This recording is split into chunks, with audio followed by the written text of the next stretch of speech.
I'm going to talk for, say a few words about the electronic properties of Moiré superlattice, which I've been working on for the last year or so with, together with colleagues at the University of Texas. And the Moiré superlattices we have in mind, as you may know, are formed by, in van der Waals, two-dimensional materials, either by overlaying materials with a difference in lattice constant, or by twisting one material relative to the other, which makes a slow spatial variation in the stacking between the layers, and makes artificial crystals, since the electronic properties are insensitive to what's going on, that we'll be interested in are insensitive to what's going on an atomic length scale, and they only see this longer length scale, Moiré periodicity. Okay, so I know that I've prepared too much material, but the chair will stop me. I hope to say something about draw a line between the two different Moiré superlattices people are studying most extensively now, which are transition metal dichalcogenides and graphene multilayers.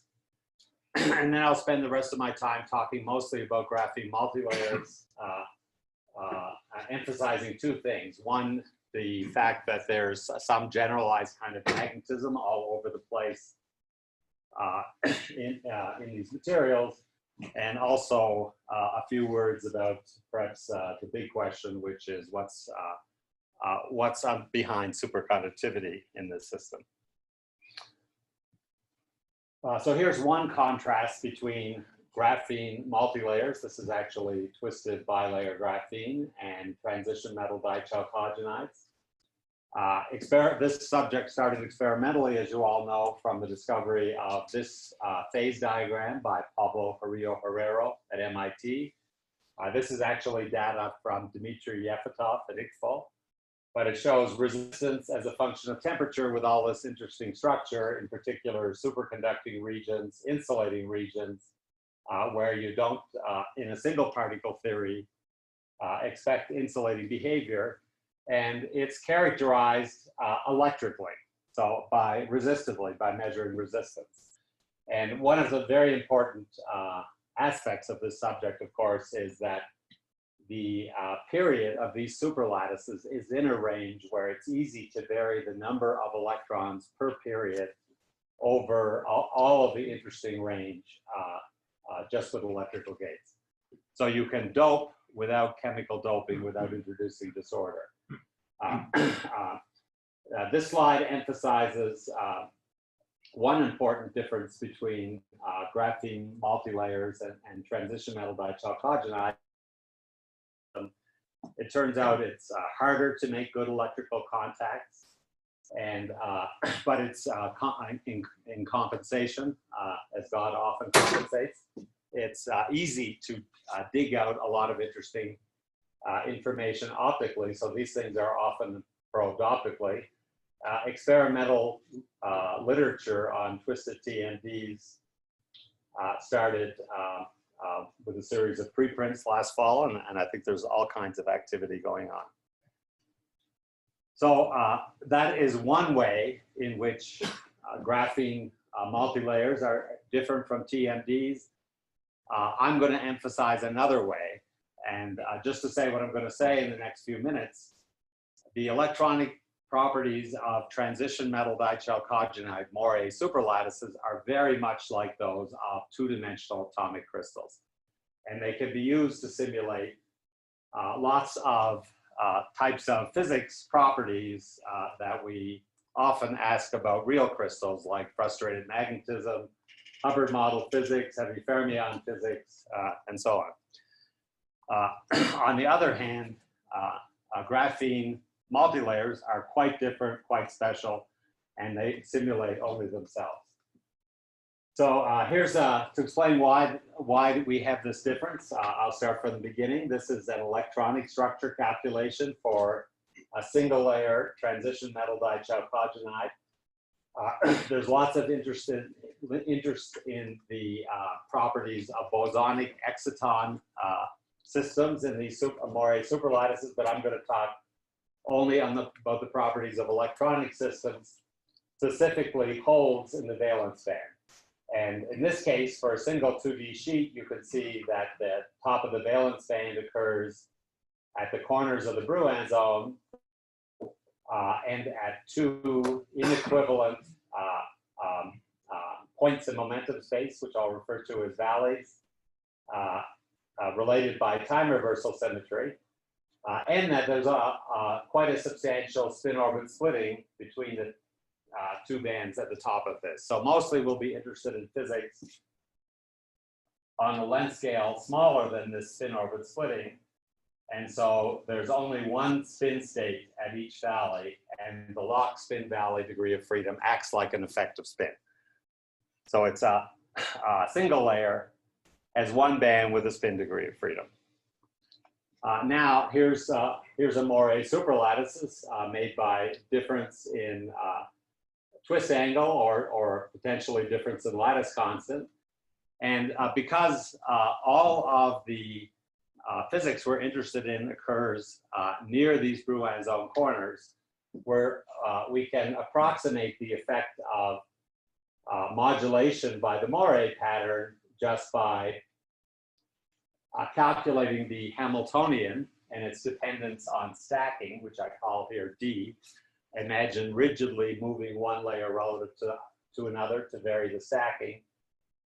The dependence of the Hamiltonian on stacking, we only need to know it at the Brouin zone corners. And that's in this, since there's only one state there, this is just a number that has to be periodic when I move one lattice relative to the other by lattice constant. Of course, we can only get away with this kind of trick in semiconductors and semi-metals. But in the Moiré pattern, what happens then is that what the pattern acts is simply a periodic scalar potential that has the periodicity of the Moiré pattern. So the system we can realize is a 2D electron gas with a periodic sinusoidal, approximately periodic potential. As for example here, this is tungsten diselenide, molybdenum diselenide example. States we're interested in are at the top of the valence band, which turns out is in the tungsten. Those orbitals are d orbitals on the tungsten atoms, and the local energy goes up when they sit on top of a negatively charged ion. That's basically the physics of what produces this periodic potential, which has a typical size of around 50 millielectron volts. And in the Moiré pattern, simply by changing the twist angle, you can change the period of that periodic potential. You can't very easily change the strength of it, except by pressure, you can increase the strength. And so, for example, at 1.5 twist angle, you get one flat band, quite isolated from other bands. The electrons in this band are localized near the minimum of the potential for holes, which you can approximate by a harmonic oscillator.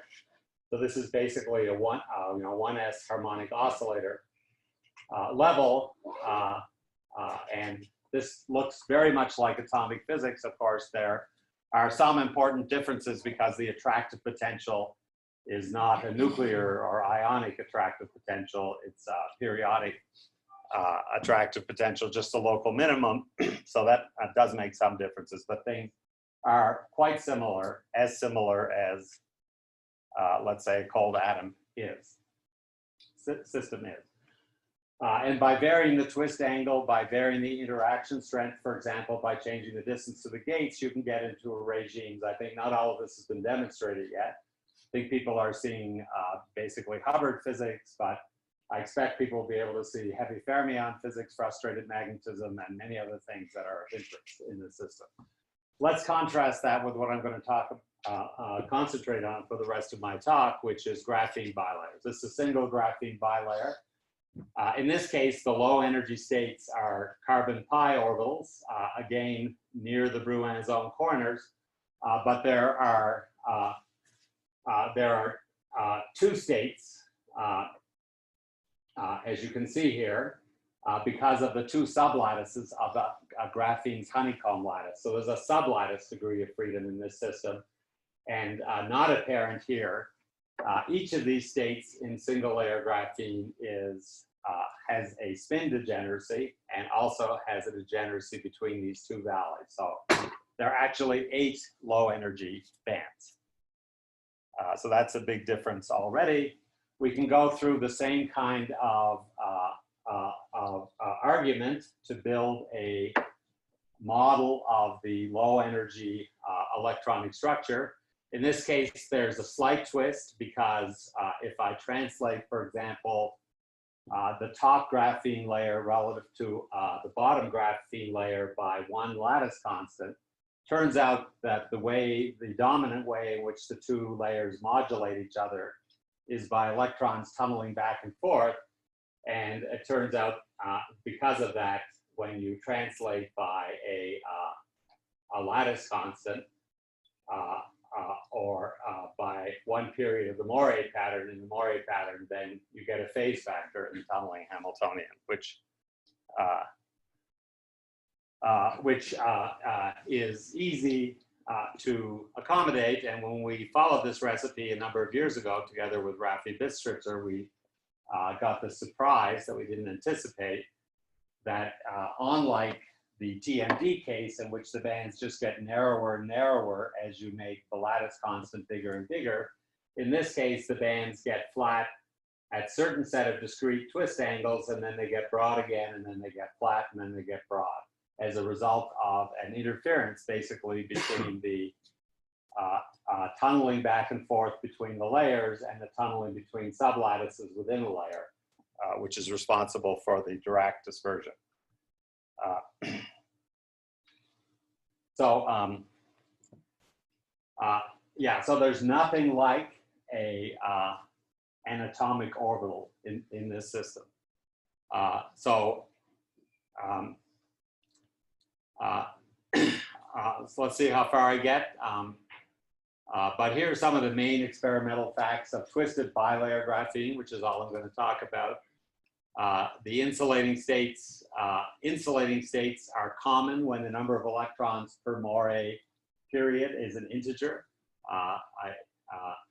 The insulators are sometimes Chern insulators. I'm not going to be able to talk about that in any length. I'm not sure if you are, David. Are you? No, I'm talking about. Okay. Anyway, these twisted bilayer graphene is now our best experimental example of a quantum anomalous Hall effect, something discovered initially by David about a year ago, I guess. Superconductivity is all over the place and common when we're in the metallic regime, non-integer filling factors. And interestingly, the resistivity, when we're close to these magic angles where all this strong correlation of physics occurs, has surprisingly strong temperature dependence at low temperature. Okay, so I'm going to say a couple of things, couple of reasons why it's really very challenging and an incomplete task to understand the properties of twisted bilayer graphene. I think we're making progress on this, but I'll mention some of the complications. What this slide emphasizes is the basic energy scale of interlayer tunneling in bilayer graphene is 300 millielectron volts. When the bands get narrow at this magic twist angle around 1 degree, they narrow to, let's say, 5 millielectron volts. So they're narrow by a factor of, let's say, almost 100. So what's left over after they get narrow depends on a lot of details. And so, for example, this is one detail that was left out in our original work on this. And that is, let's just let me mention the simplest idea, which is corrugation. So it turns out these graphene sheets are most stable with a certain type of stacking, AB stacking. So the layers end up being closer together when they locally have AB stacking, and that makes the tunneling between the layers stronger in the AB regions of the crystal, and that changes the shape of the periodic potential or the periodic tunneling between the two layers, which defines the Moiré pattern. And in particular, there are two parameters that appear in most models, and A and B in this expression are dimensionless versions of these two parameters. They're just tunneling between the same sublattice, AA tunneling, and tunneling between different sublattices, AB tunneling. And so it turns out that at the center of the Brouin zone, I'll be showing a lot of in a minute, when you get in twisted bilayer graphene, the center, the gamma point of this Brouin zone, that's where the electrons come from furthest apart, from 300 millivolts away as a function of twist angle, to become nearly degenerate near the Dirac point. And it turns out that it depends on details, on the ratio of AA to AB tunneling, whether when these bands come together, they come together as doubly degenerate pairs, which would mean that there's no energy separation between the flat band and the remote band, so-called, at the gamma point, or they can come together as singly degenerate levels. So the character of the wave functions near the gamma point, okay, the character of the wave functions near the gamma point and is very sensitive to details and very different from other points of the Brouin zone. I'm going to have to go faster now. Also, it turns out that the shape of the bands, even when you don't include quantum fluctuations within the flat band, the shape of the flat band depends a lot on the strength of interactions. And because of exchange interactions with the negative energy C. And that's an unusual feature connected to my next point, which is that the wave functions in these graphene multilayer systems, even without the Moiré modulation, are very sensitive to wave vector.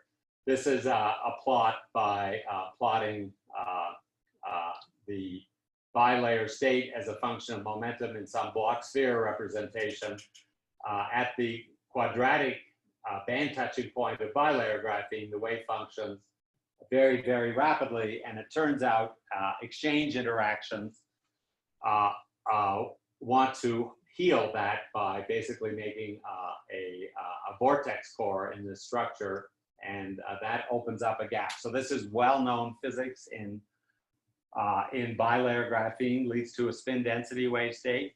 And the the basic lesson is I'm going to make a couple of points about mean field theory calculations, which you can read as basically the DFT calculations of this subject. But when you do DFT, it's absolutely essential that you include the full non-locality of exchange, or you'll get it completely wrong. And yeah, so in magic angle twisted bilayer graphene, this is mean field calculation as a function of twist angle interaction strength. And what it shows is that as you go towards the magic angle, the bands get very flat. You tend to open up a gap in neutral bilayer graphene, which is very similar to the one in character, the ones already known in just ordinary bilayer graphene. And it's occurring because the bands are getting very, very flat, enhancing the role of interaction. So understanding a gap at neutrality then is not a surprise. It's the gap at the other integer filling factors, which are were really a surprise. And I think now it's quite clear that we know that this is some kind of insulating magnetic state, analogous to an Al state of an antiferromagnet, if you like, except that you have, instead of having spin, you have spin and valley. Turns out the valley polarization is what is combined with that topological structure in the band structure is what is responsible for the quantum anomalous Hall effect. And so having those splittings between the bands, like spin splitting in an AL system, if you like, is something that you can only happen if the bands are flat enough compared to the strengths of the interactions. And so you can estimate that this occurs over some range of interaction angle, actually where this black line is positive. And so all of that stuff seems to be pretty well understood. I have to skip about the quantum anomalous Hall effect.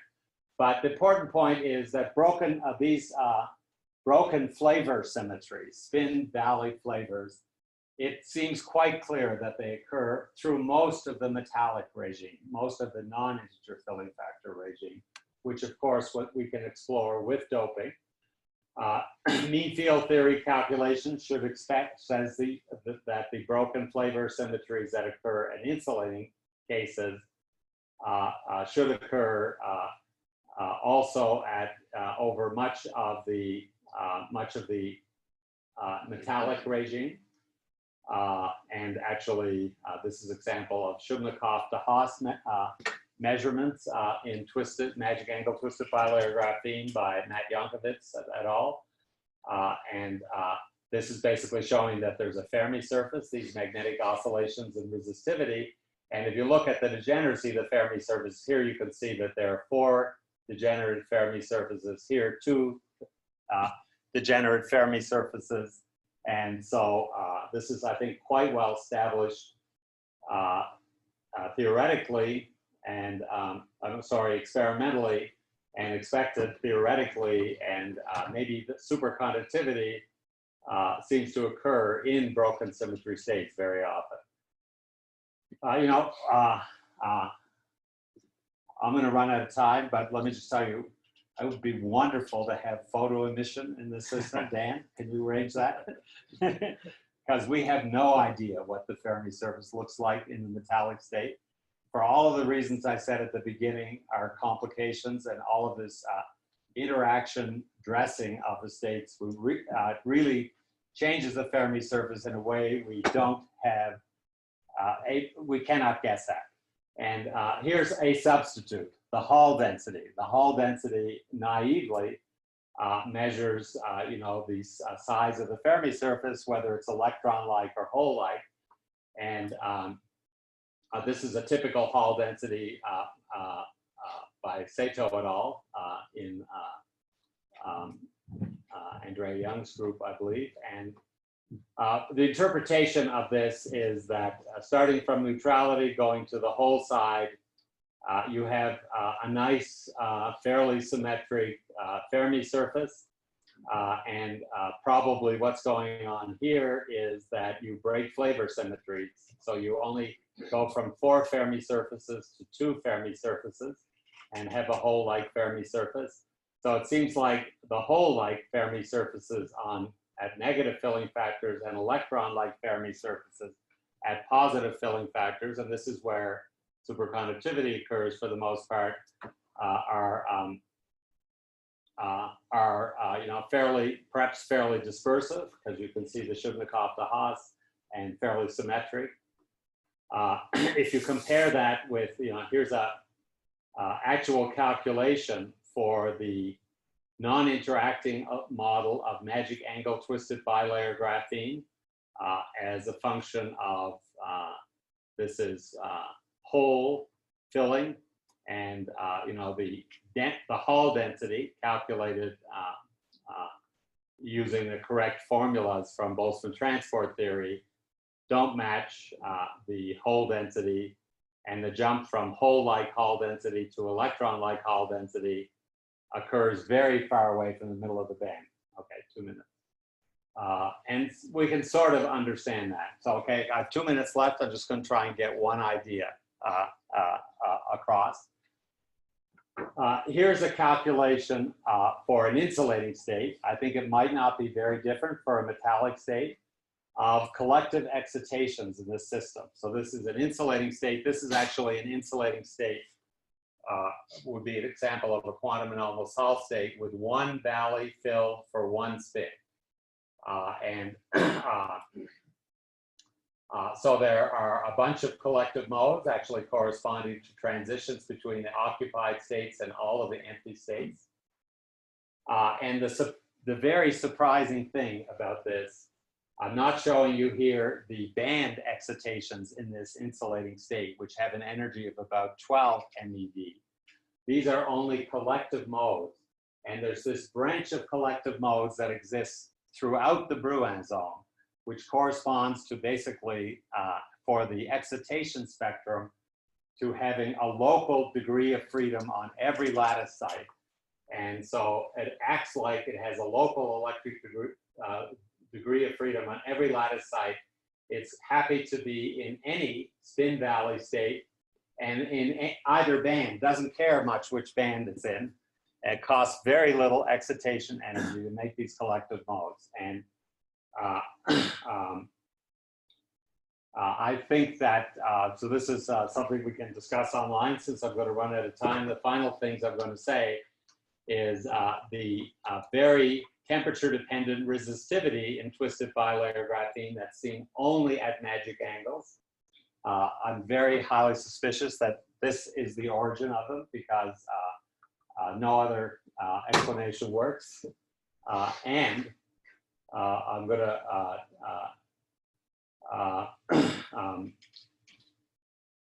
you know, here's when you come to superconductivity, here's a straw man for superconductivity in twisted bilayer graphene. You could imagine the possibility it's mediated by these optical phonons. That's like the superconductivity in you know, intercalated graphite is basically mediated by interactions with these phonons. And you can imagine if you get the high density of states, that can happen here as well. But the competition with Coulomb interactions, which we've looked at quite a lot, it's quite hard to imagine that the Coulomb interaction can be made weaker than these essentially instantaneous optical phonon-mediated interaction, and instead that these, I think these collective modes that exist, I believe, in the metallic state as well, as evidenced by the linear and T resistivity, are a very strong candidate for superconductivity. So let me stop there and leave you with that. So thank you very much. Thank you all. We have like 2 minutes for questions, either from the audience or from the remote audience. Yes. So maybe I missed that, but the reason for the smallness of these excitation energies, right? Some of them seem to be going to nearly zero near the gamma point. So this is proximity to these symmetry breaking states? Yeah, so excuse me, can you repeat the question? So the question is, what is the reason for the smallness of the collective excitation? And that some of the collective excitations seem to go to zero energy at gamma, at zero wave vector. Yeah, so the, you know, one of the symmetries that's broken in these broken symmetry states is spin rotational invariance. So there is a spin Goldstone mode. Before we did these calculations, we weren't really certain that the spin wave would be below the interband particle hole continuum throughout the Brouin zone. It is. But what was really surprising to us in these calculations is that the interband excitations between the occupied flat valence band and the empty flat conduction band without any spin or valley flips, that collective mode also, there is also collective mode in that branch, which is below the particle hole continuum throughout the Brouin zone, as though an electron sitting on the site in this insulating state is happy to be in the valence band or the conduction band. It only costs a little bit of energy to change the local state of the system. Seems to have, you know, one state for every Q means one state for every site locally. Even though we don't, as you may know, really know how to make Wagner functions in this case. It seems like the collective modes don't care about that very much. Okay, one more question, I would say, not those. So if you doubt that the phonons are responsible for the, or the classical picture for the superconductivities, it's not valid. What would be your take on which bosonic glue might do the important job here? Yeah, so Can you repeat the question? yes, thank you. So if the question was, if indeed phonons are not responsible for superconductivity, what kind of bosonic glue do you think could be responsible? And yeah, so I'm certainly not dogmatic about any of this at this stage. I mentioned the optical phonons. The optical phonons, you know, the phonon energy is many times the bandwidth. So those interactions have to be considered as instantaneous attractive interactions, which have to be paired with the instantaneous repulsive Coulomb interaction. And in the slides I went through very rapidly, we look carefully at whether that leaves any channel, you know, SD, those words are not really important, but the equivalent of that, in which you could get superconductivity due to these instantaneous interactions. And the answer is, that's a little hard to be sure. But I was proposing at the end that these collective modes, multi-branch set of collective modes that appear in calculations we've done recently are a candidate for being responsible for the linear and T resistivity. And it's a good thing to, I mean, it seems quite plausible to expect that whatever is responsible for the linear T resistivity could be responsible for the superconductivity. And time for me to get off the stage. Yes. Thank you. Bear in mind, we do have half an hour for discussion after the next talk, Yeah. which is Philip. Which is going to be 20 minutes, but because I think we should go back on schedule. But let's Yeah. thank Allan again.